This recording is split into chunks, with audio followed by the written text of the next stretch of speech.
built into one of the requirements of the permit, then we've got them over the barrel a little bit more, and maybe they read it and realize, oh, here's one of the requirements they need to deal with. You can put this in there, but I think the problem, this is not hidden.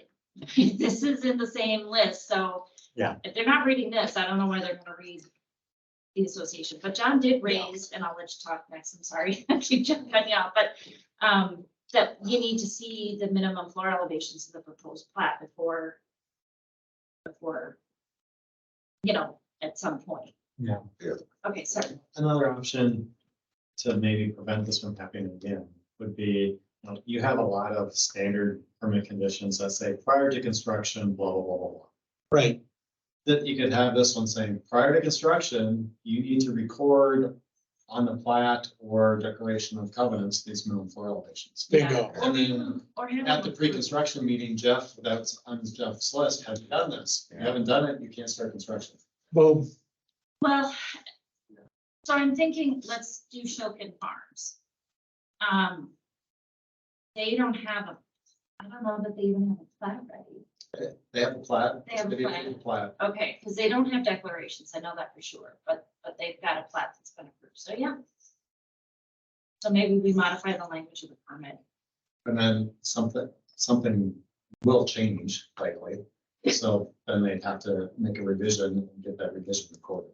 But at least you have the initial. Well, I don't know if I could get it recorded, but we could treat it like the maintenance agreement where it has to be reviewed and approved, because then we know it's happened, right? Even if it hasn't been recorded, it's been reviewed, it's been approved, but at least we know they're aware of the provision. It's Like done, that. it's done up front, so we're never gonna prevent their chase to turn it over to the HOA. Cause that's Yeah. real, that's big money that they're turning over. All the maintenance of everything Yeah. over the HOA, they're getting that off their plate.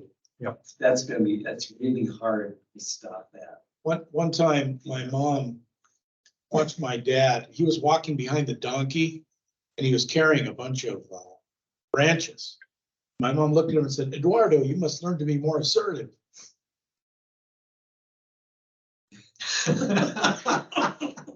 Okay, what do we do with this one? What does the donkey have to say about that? Well, he wasn't carrying any of the branches. So my mom was getting. Sorry, that one took a while. Not a true story, but I did see it in the movie. Okay.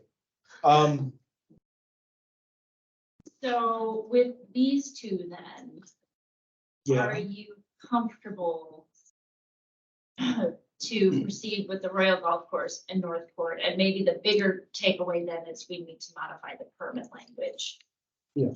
we need to modify the permit language, very simple. That's all right. Okay.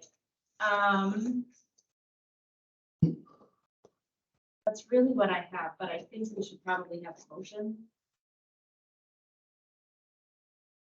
for these two permits, except For these two entities, okay. for these two. Oh, I'm sorry, what? And the exhibits for the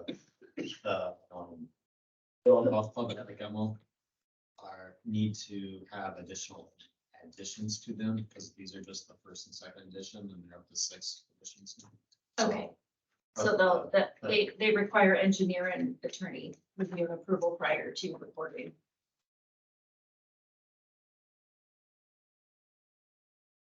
Yeah, forgive my befuddlement, but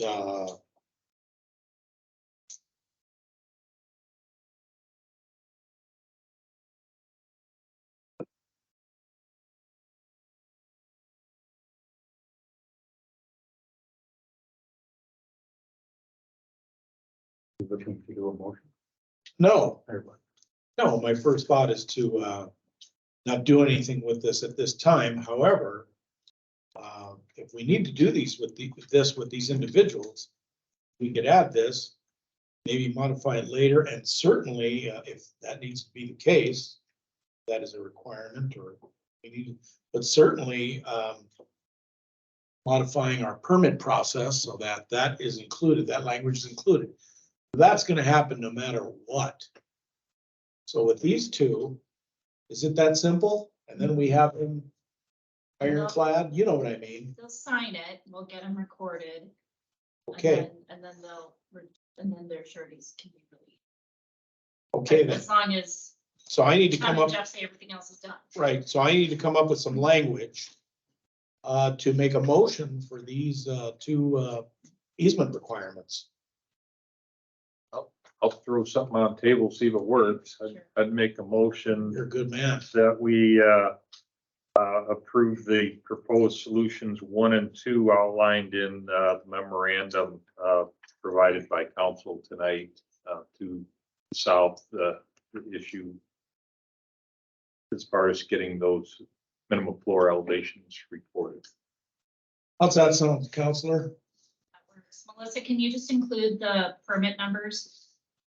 Yes, I can do that. Thank you. I will second that motion, or, yeah. Second. Aye. Aye, Aye. it is If you want a approved. Specific direction. Yeah. Modifications to the permit Yeah. language. Yeah, We're good. yeah. Thank you. Mhm. Thank you, Susanna. Yeah. That's more than I talked. Holy moly, I'm kind of. you're your keep tonight, huh? I'm Holy trying cow. to understand it. You know what I learned from all this? Yeah. If I went to Watershed and did not come out, Burr was attending bar for my life. Yeah, I believe that. Sorry, folks. Okay, we're good. Mr. Inspector. Yes. Now I know why you're. Yeah, they did the building for everything. South Pacific. Yeah. President Richard, I'll give you, I did submit a report for the packet, but I'll give you an update since this was submitted last That's okay, Friday. yeah. I'll start with Lake Elmo Airport. Yeah. They've installed the 4 evaporators. We saw it, two nomads. They're in place. They're waiting for Excel to deliver transformers. They don't have power. They're hoping their target date is May 1st. Those- Their operation of the evaporator. Those ponds I've overfilled, by the way. I saw that today. Yeah, they overfilled actually last Yeah. week. They started the southwest pond near Manning in 15, right? 30th. That was overflowing into the ditch. And the And then ditch the other has, ones were level and flowing down into the culvert and then onto the wetlands, but honestly, it's not causing any issues because especially up in that southwest corner, before the basins were there, that water all went to those places anyway. okay, So now they're actually holding they're holding more water back. Remember those basins are lined, they have a liner. Right. down. So the rest of it will probably infiltrate. The water is not running down the Manning ditch anymore as of today, or actually yesterday. There's some water making its way to the drainage easement along Manning. And really very little water leaving the wetland to the south, or going to the wetland in the south of 30th. The filtration basins down on the south side of 30th on that road relocation are dry. So there's not a flooding issue going on, but certainly the concern is where we see all the standing water. What I can say is the evaporators are targeting a May 1st deployment. Yeah. Pending power. Okay. So we'll keep an eye on it, but I think the rest of that is just gonna soak into the field there. yeah, I think the temperatures, until we have a change coming up, apparently, are gonna be doing most of that dirty work. But so there's certainly, so there's been a lot of standing water there and. Okay, But there's, in fact, the Downs easement to, into the lake is really reduced by, today it was really quite low. And as long as I'm on that note, I met with the county on a little emergency meeting for today, down in the, west of Manning, as you're looking towards Downs Lake, there's Manning Trail and Manning come together. The easement water, the drainage goes underneath Manning and goes to the lake. Somewhere along the line, we suspect it was a snowmobile club filled in the drainage easement area of the ditch and put a little 10-inch PVC pipe in it. You're kidding. When you look back at Manning from that site, you could walk through the culvert, it's so big. And so what's happened is that it put the water, cut a new channel around it. It's on county property. The county didn't do this work.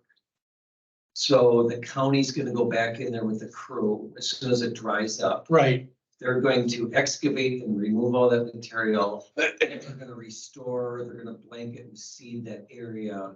They're also gonna go down and pull back the sediment that washed down towards Downs, probably about 50 feet or more towards Downs. They're gonna pull that material back and stabilize it. A lot of material. Well, a fair amount, not horrible. It's retrievable. It's not a dump truck load. Yeah. I mean, for the whole thing, not for the part that traveled down, but the whole excavation, that's probably a half load. It's probably, Okay. it's probably, it's at least 12 yards of material. 10, 12 yards of material in there. I don't know when they did it. So, yeah, so that's gonna be taken care of. That was something that popped up.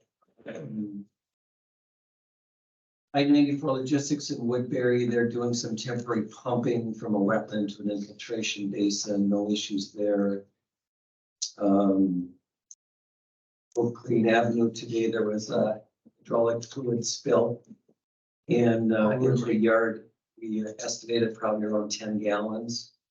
That did trigger a report, a spill report. The county's on top of it. The contractor has 24 hours to remove that material. Oh, one of the Bobcats or something leaked. I think they lost some hydraulic hoses on one of their big tree machines. Yeah. And it dumped a lot of material there that went into a yard right up by John's house. Not in John's yard, but a neighbor. And it did go down into the yard. It was quite a bit. It looked like a war zone, doesn't it? So that was late this afternoon or mid-afternoon. The Silver Lake outlet started running today after I removed some material, just running lightly. And pretty much seeing that throughout the watershed, unless seeing any flooding issues. Very good, sir. So Any other significant occurrences? Outside of that stuff melting that's off? when the PFAS station at Tavlin Park, the Yeah, Raleigh Creek did not flood or go over its banks. It's staying within its banks, so that's all good too. That was a concern that we had with their location, as that is in the floodplain. That's not- So it could potentially. that's not flood. looking like a little whitewater deal down there, is it? No, It's Okay. fine. No, Okay. it's fine. not heavy flow. So, no other issues to. Thank you very much, Mr. Inspector. Okay, Jeff, thank you. Our next item is managers. And we have something from Vice President Pereira. If you'd like to share it with us, we all received emails concerning this matter, and I commend him and appreciate what he's doing. But we just want to make sure that everybody knows that we're covered on this particular issue, that there's no conflict of interest. Starters, sir. Sure, yeah, so conflict of interest can arise under a number of scenarios, and I just need to make sure that my conflict of interest rate are already functioning properly, and I recuse myself. And as I thought about this, I realized that conflict of interest has been around me a lot. DNR, if you work for the state, if it's a perceived conflict of interest, you have to manage it as a conflict. HDR, one of my employers, they have a conflict of interest person in the headquarters office that gets real twitchy when she thinks about my presidential appointment to the Great Lakes Fish Commission, and also with South Washington Watershed District, but I forgot to put in the email. I had to recuse myself there a number of times because they got significant greenways funding from the DNR for the big overflow project. So, yeah, so I'm confident, that, especially with others, and I'll make sure that we take care of, Right. at least one every year is gonna be when we move, the budget for paying dues to Minnesota, what's now called Minnesota Watersheds. That would use myself on that, so. Yeah, and hopefully, one of your recusals won't, hurt us, so to speak. Sure. But we want to maintain our integrity, so. Right. With that said, the only other thing I ask, clearly you have our blessing. Regardless of, any legal implications, there's none. But what I would like to add is, to ask you most respectfully to, keep us abreast or apprised of, developing situations that benefit us and of course other watersheds. And us specifically, it would be nice to know some things. Now, and you're gonna be up at Mod in December, their dime, right? At least for the days where they have activities going on. Yeah. So So, if their board meets on like Thursday and on Saturday, then they're pretty. From Bradley Branch, so. on a bank. I like that. Okay. So thank you kindly, sir. Okay, thank you. Appreciate your help and I know you're gonna continue to be a busy man. Yes, sir. I could just say that I appreciate you doing this. I think it'll really be a great addition to the watershed. Sure. That's I great. I watched the board from afar and I've been, many times I did not care a lot for what I saw and I know the new executive director fairly well, like she was kind of one of the people in the Jan, circle of folks, Nice, Jan very Boyd, that nice I lady. would hang out with when I went. So, Mhm. got to know her fairly well and I really appreciate what she brings to the game and all running. She was Heron Lake for many, many years. And the rural animal is way different than metro, so that's part of the management act with Minnesota Watersheds is you help manage the rural situation, but also the metro situation as well. So, and hopefully you'll serve some of your old fashions. Duty. Sorry. Okay. Very good, sir. Thank you, Rick. Okay. Will everybody be able to attend? There's no more on managers. That's my understanding. Okay. Will everybody be able to attend the April 27th and May 11th meetings? We will have a quorum. Okay, May 20, the 27th. April. Yes, sir. April 27th, the 26th, I have a conflict, so I can't make the tour. Okay. Yeah, the 27th, I'll be traveling back from my sturgeon trip on Rainy River. So it's just a matter of leaving. If I'm dripping with sturgeon slime when I can walk in the door. Hopefully I should be here. He's big around as you, Ed. Yeah, okay. Maybe I'll have pictures. That would be nice. Okay, Metro Watersheds, formerly Metro Mod, Capital Region Watershed District, April 18th, 7 to 9 p.m. Everybody needs to be aware of that. I don't know if there's mandatory attendance, but Was it covered? it's benefits us.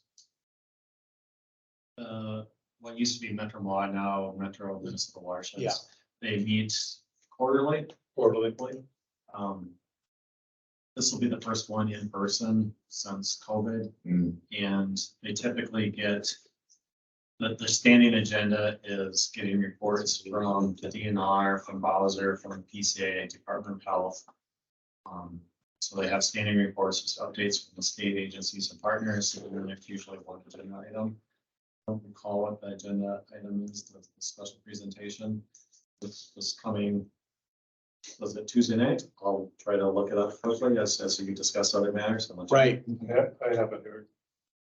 And then the tour for the PFAS surface, active foam fractionation. That sounds very exciting to me. I'm a geek with that stuff. I love it. Temlin Park and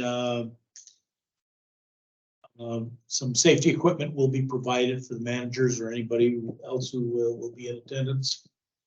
And that is April 26th, 11 a.m. to 12:30. Whoever attends, I plan on attending, and I know that we made a schedule for that. John, do you have that information by chance? For the tour, I'm sorry, I was. Yes, sir, the 7 to 9.